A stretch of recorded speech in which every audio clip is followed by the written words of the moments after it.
ओम नमो भगवते वासुदेवाय। ओम नमो भगवते वासुदेवाय। ओम नमो भगवते वासुदेवाय।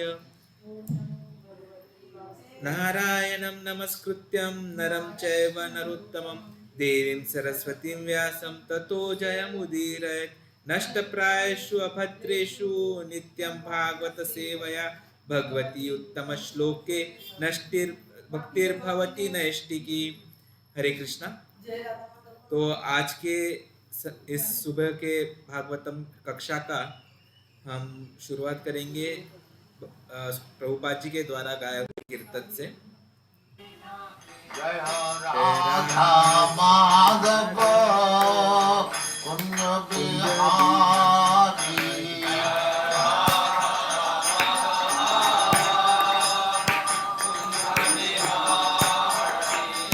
जय राधा माधव कुंज बिहारी।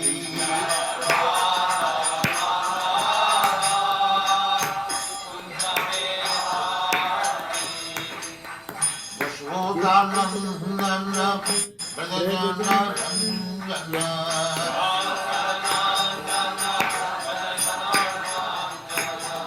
यशोदानंदन ब्रजजन रंजन।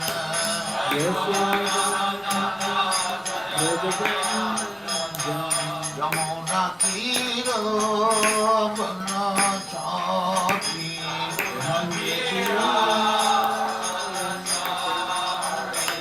यमुना तीर बनचारी।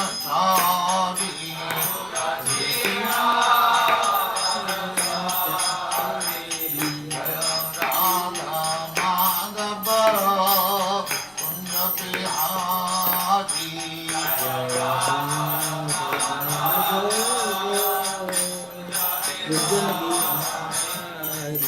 गोपीजन वल्लभ गिरिवरधारी।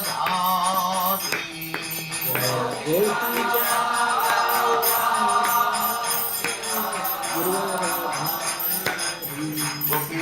वल्लभ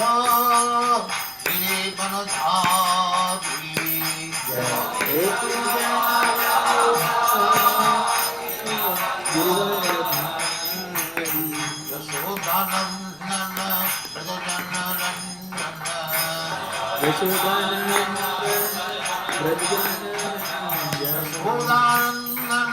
ब्रजजन रंजन।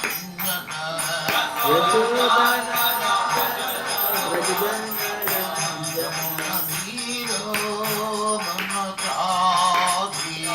यमुना तीर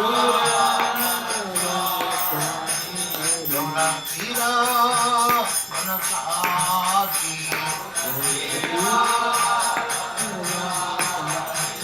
जय राधा माधव कुंज बिहारी।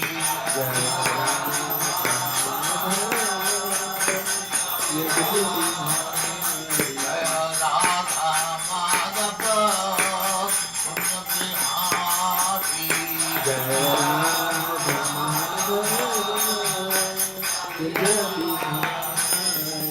जय मंश परिव्राजकाचार्य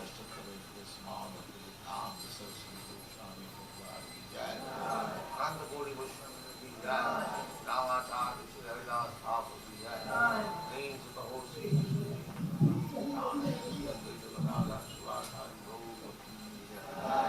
श्री राधा कृष्ण को गोपिया श्याम कुंड राधा कुंड की जय। वृंदावन धाम की जय।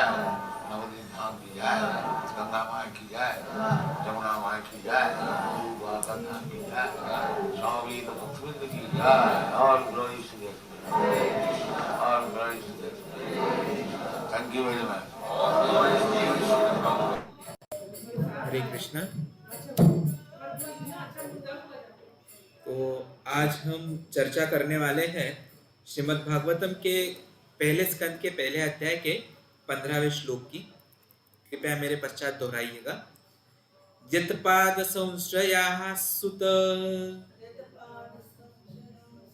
मुनयः प्रशमायना सद्य पुनस्त्युपस्पृष्टाः स्वर्धुनी अनुपसेवया यत्पाद संश्रयः सुत मुनयः प्रशमायना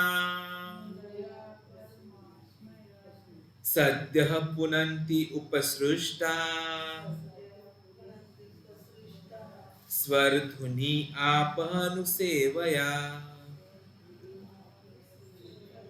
यत्पाद संश्रयः सुत मुनयः प्रशयमानया सद्यः पुनन्ति उपसृष्टा स्वर्धुनी आपः अनुसेवया।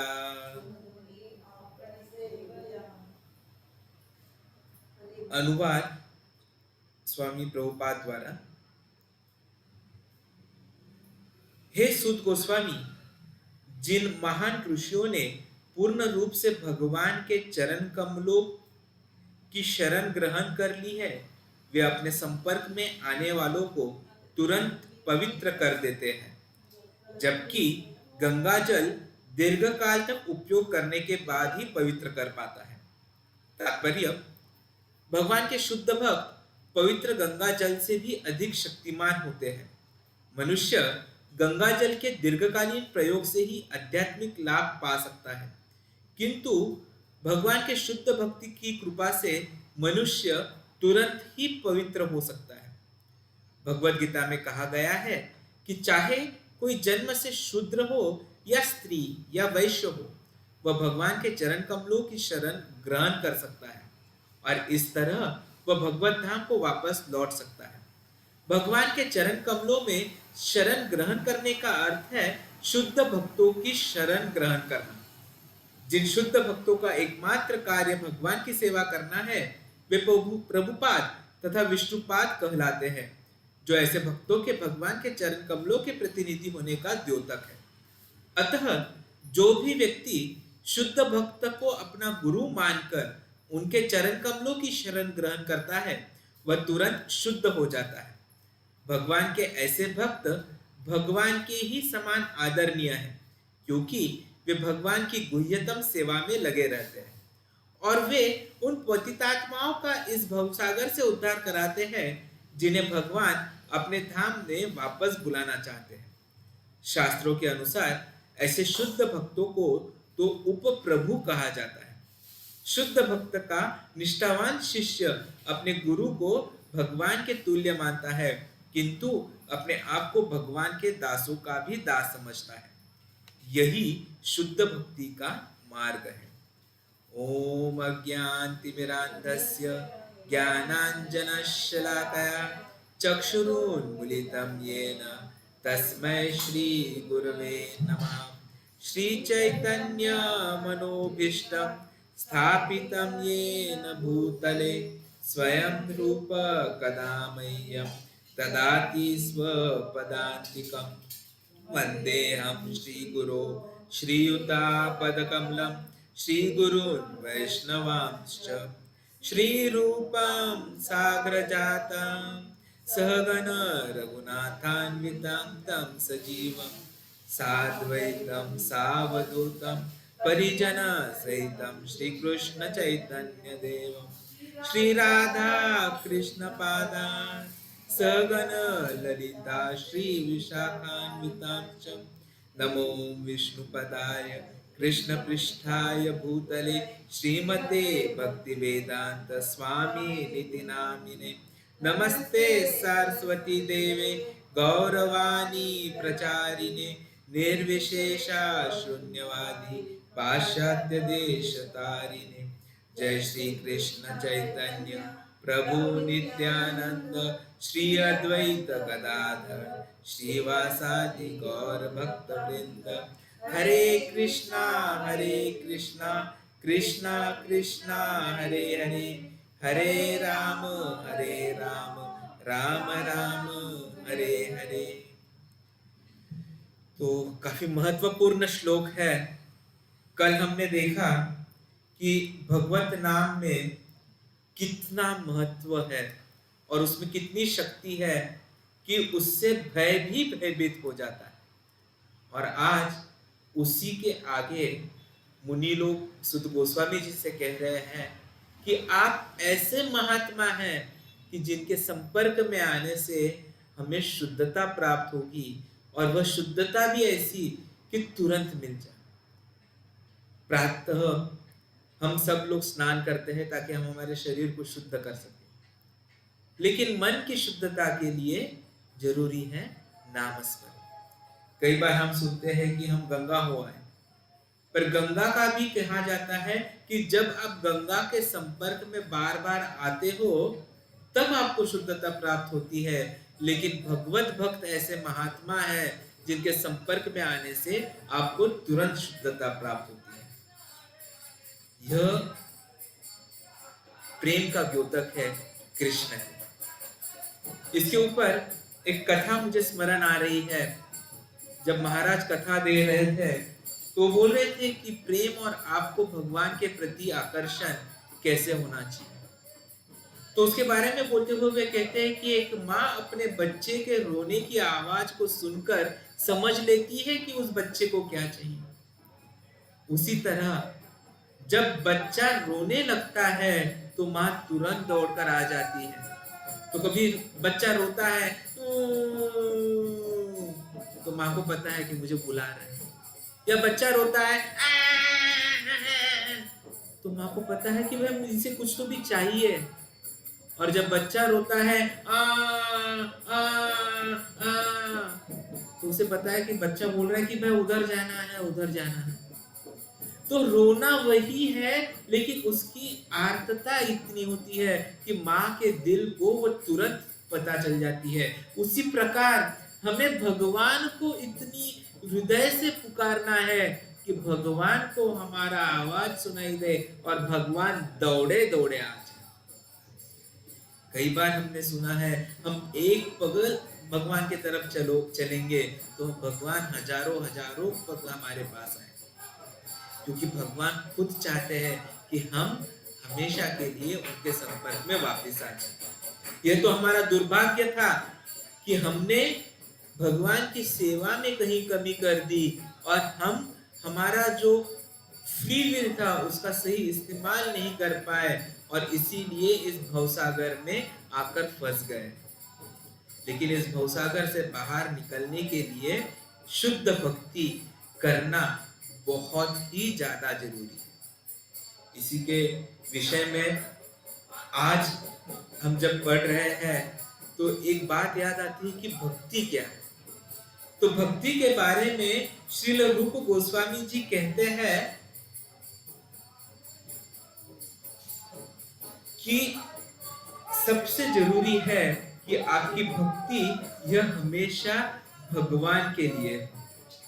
तो भगवान के लिए भक्ति का जब ये उदाहरण प्रस्तुत करते हैं तो श्रील रूप गोस्वामी जी एक श्लोक लिखते हैं भक्ति रसामृत सिंधु में, अन्याभिलाषिता शून्यम ज्ञान कर्मादि अनावृतम अनुकूलेन कृष्णानुशीलनम भक्तिरुत्तमा। वह भक्ति उत्तम भक्ति है, फर्स्ट क्लास डिवोशनल सर्विस है, जब हम अन्याभिलाषिता शून्य हो जाते हैं।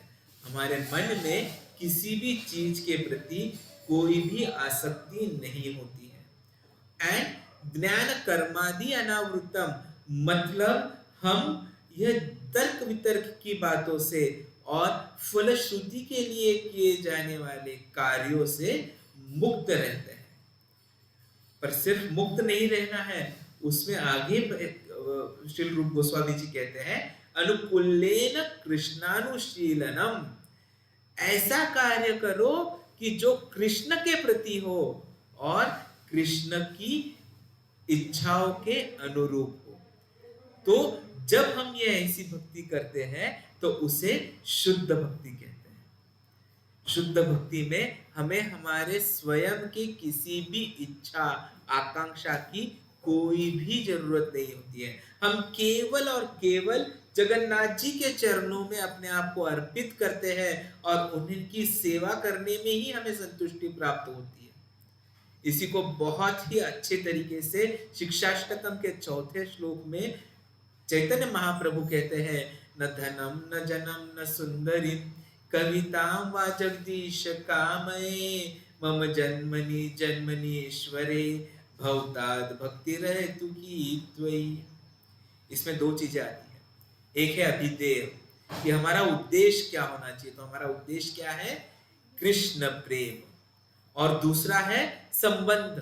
तो संबंध क्या है, तो हमारा भगवान के प्रति जो पूर्ण संबंध है, कॉन्स्टिट्यूशनल जिसे रिलेशनशिप हम अंग्रेजी में बोलते हैं, जो आदि है, अनंत है, उस संबंध के प्रति, क्योंकि कृष्ण केवल कृष्ण नहीं है, तो वो सर्वोत्तम भगवान है, सुप्रीम पर्सनैलिटी ऑफ गॉड है। भक्ति जो कर पाते हैं उसमें हम देखते हैं कि भक्ति के कुछ लक्षण होते हैं। एक होता है स्वरूप लक्षण और एक होता है तटस्थ लक्षण। तो स्वरूप लक्षण मतलब वह चीज जो हमेशा उसके साथ होती है, जो पूर्ण है और जिसकी वजह से वह चीज जानी जाती है। और लक्षण मतलब लक्ष्य, लक्ष्य शब्द से लक्षण आता है, लक्ष्य मतलब उद्देश्य। तो स्वरूप लक्षण ऐसा होता है जो बहुत जरूरी होता है और उसके बिना उस चीज का मतलब नहीं होता है। और तटस्थ लक्षण होते हैं जो कि तट, तट मतलब आपका जो समुद्र होता है उसका तट, और अस्त मतलब नजदीक। तो समुद्र के नजदीक जैसी चीजें होती है जो समुद्र के पास होती है, उसी तरह ऐसे लक्षण जो उस भौतिक या उस मूल चीज के अनुरूप है लेकिन मूल चीज नहीं है। उदाहरण के तौर पर एक प्रभुपाद जी कहते हैं कि हम भगवान के प्रति प्रेम रखते हैं, यह हमारा स्वरूप लक्षण है, और हम हमेशा भगवान की बातों में याद रखते हैं, संस्मरण करते हैं, यह हमारा तटस्थ लक्षण है। तो स्वरूप लक्षण जो होते हैं उसमें भक्ति हमेशा कृष्ण के लिए होनी चाहिए, यह सबसे पहला उद्देश्य है। तो कृष्ण मतलब कृष्ण, सब कुछ कृष्ण होता है। तो कृष्ण में यह भी आता है कि कृष्ण के जो 4 अंग है, जैसे हम बोलते हैं बलदेव संकर्षण वसुदेव अनिरुद्ध, ये प्लिनरी पोर्शन है कृष्ण के। कृष्ण के विष्णु तत्व भी कृष्ण ही है, मतलब उनके एक्सपांशन, इंकारनेशंस, कृष्ण, प्रद्युम्न, राम, नरसिंह, वराह, कूर्म इत्यादि।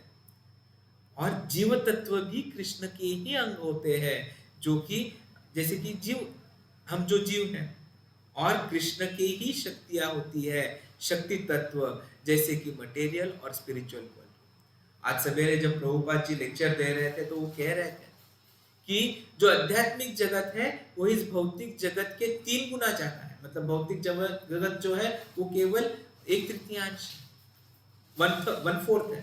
3/4 जो है वो तो आपका आध्यात्मिक जगत है।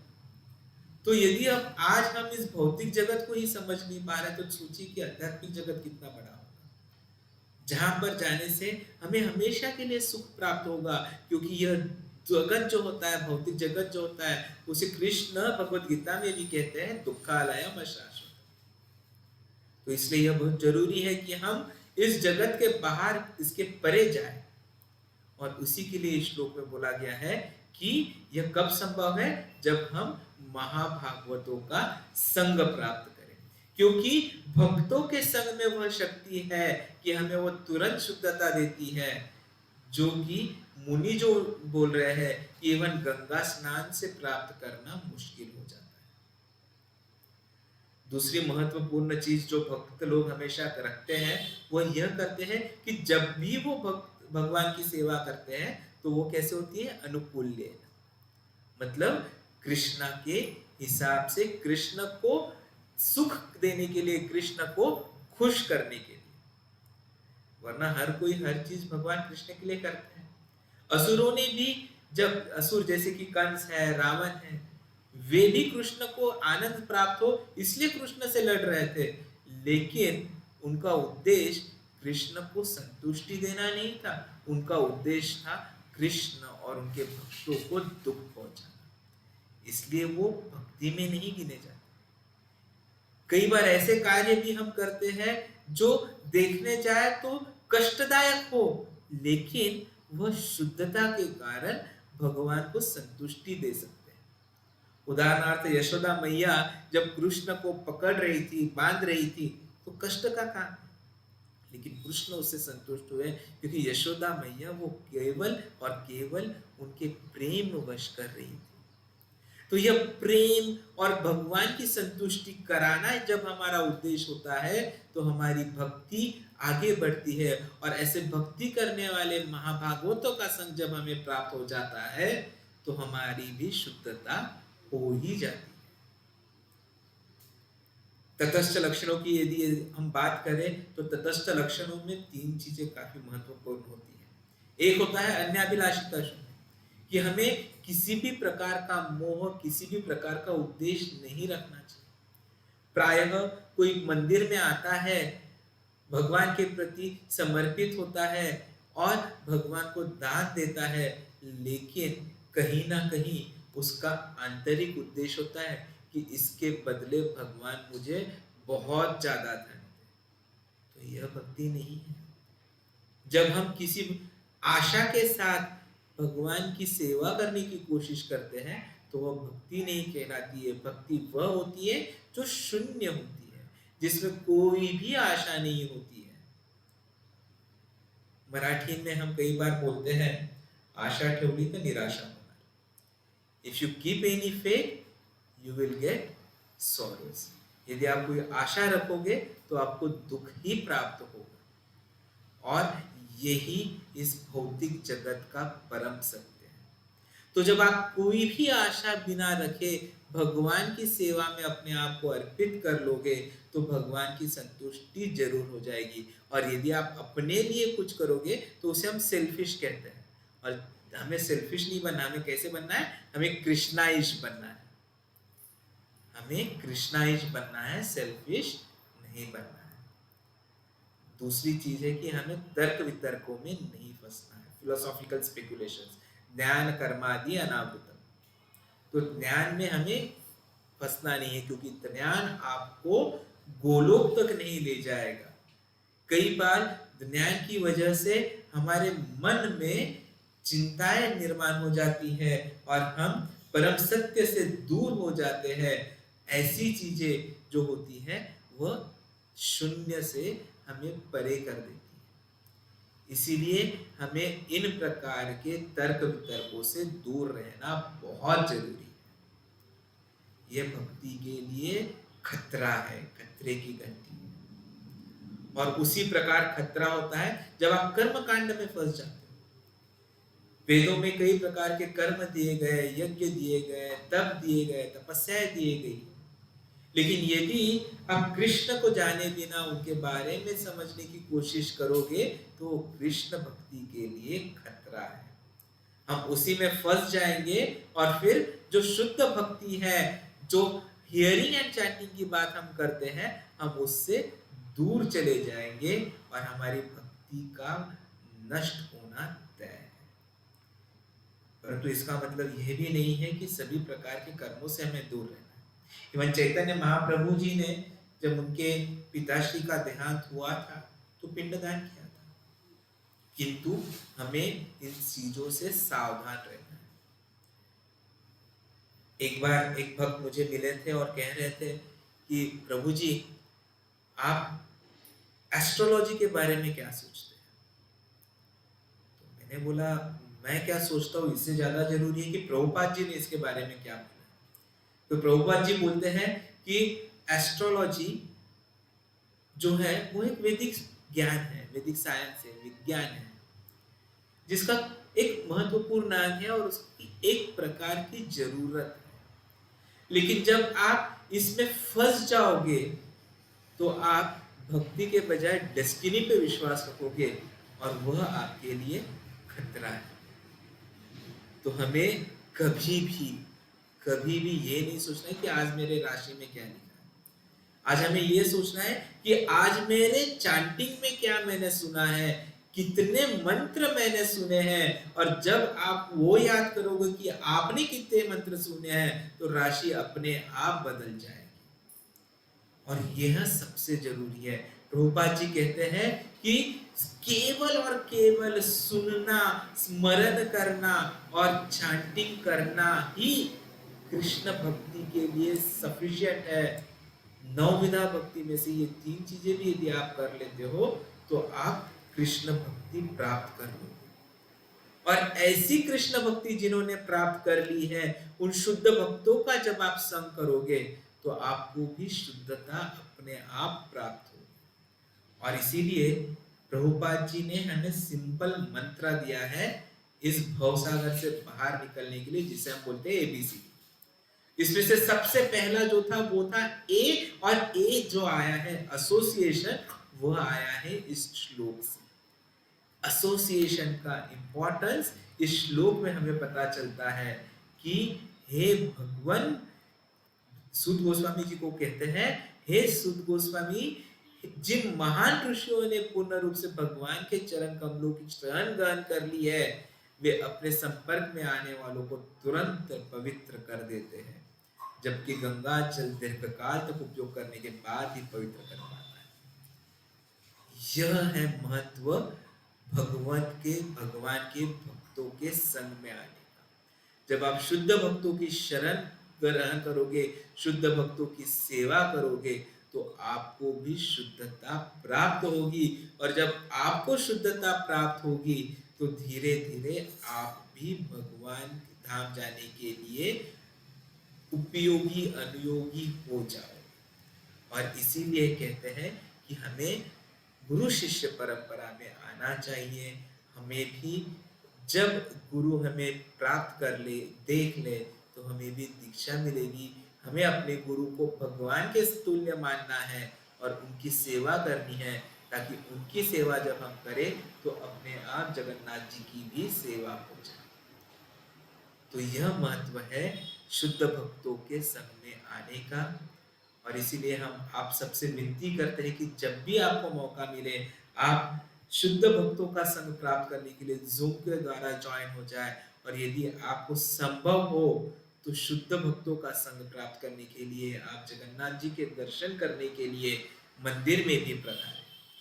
अब तो कोरोना का कहर भी काफी कम है, तो आप सबसे विनती है कि जब भी हो सके समय निकाल कर यथावकाश आप यहाँ पर आए। सवेरे मंगल आरती होती है, उसके बाद भागवतम श्रवण किया जाता है। शाम को 7 बजे फिर से संध्या आरती भी होती है। 7:30 बजे सनातन धर्म प्रभु जी गीता के ऊपर अध्ययन कराते हैं, और 8 बजे फिर से भागवतम पर चर्चा होती है। तो ऐसा यह जीवन भगवत धाम की चर्चा में, भगवत नाम को सुनने में जब आप बिताओगे तो शुद्धता प्राप्त होगी, और सब हम भगवत धाम जाने के लिए सिलेक्ट हो जाएंगे। हरे कृष्णा। आप में से किसी का कोई प्रश्न है तो आप पूछ सकते हैं।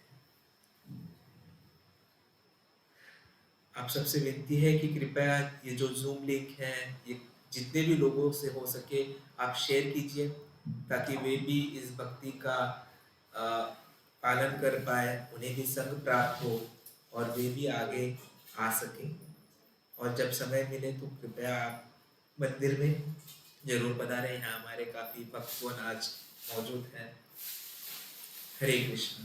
वाञ्छाकल्पतरुभ्यश्च कृपा सिन्धुभ्यैव च पतितानां पावनेभ्यो वैष्णवेभ्यो नमो नमः। ग्रंथराज श्रीमद् भागवतम की जय। जगत गुरु श्रील प्रभुपाद की जय। हरे कृष्ण।